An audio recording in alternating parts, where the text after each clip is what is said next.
Hey everyone, this is my third vlog for advanced topics in music history. I did not realize how familiar this hymn was going to be when I first heard it, but as soon as the choir started singing, I immediately heard the opening line of Jupiter. Mozart was not subtle at all when he borrowed that theme. In Jupiter, he uses the antiphon do, re, fa, mi right from the very beginning as his theme. The theme is passed around throughout the string sections. It starts with the first violins. The seconds are actually they're providing backup. They are accompanying the firsts with some Alberti bass style eighth notes.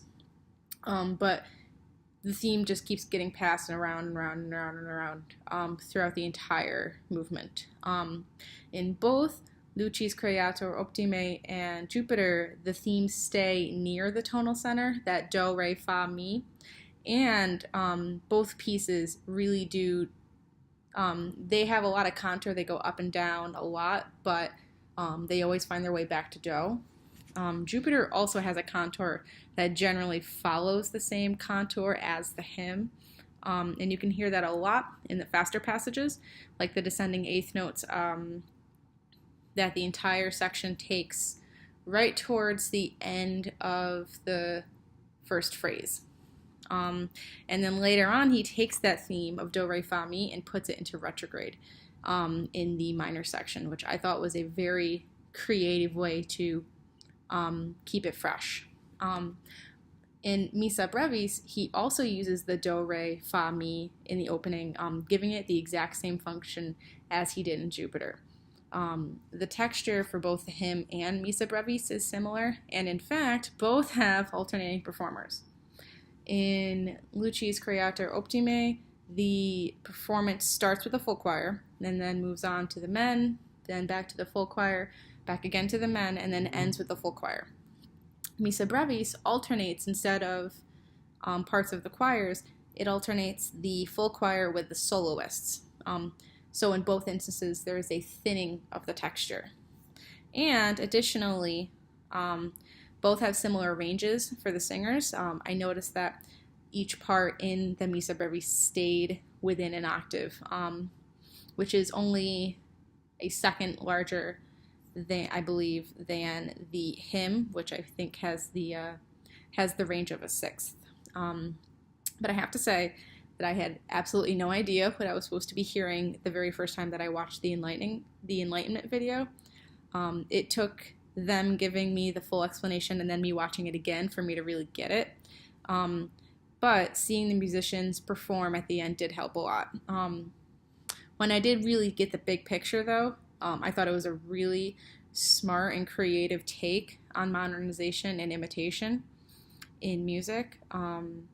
I don't know how my students would react. I know that some of them would not like this at all, even with the explanations. Only my high schoolers would have, I think they would be the only ones that would have any kind of positive reaction, but the ones who would like it would really appreciate the creativity.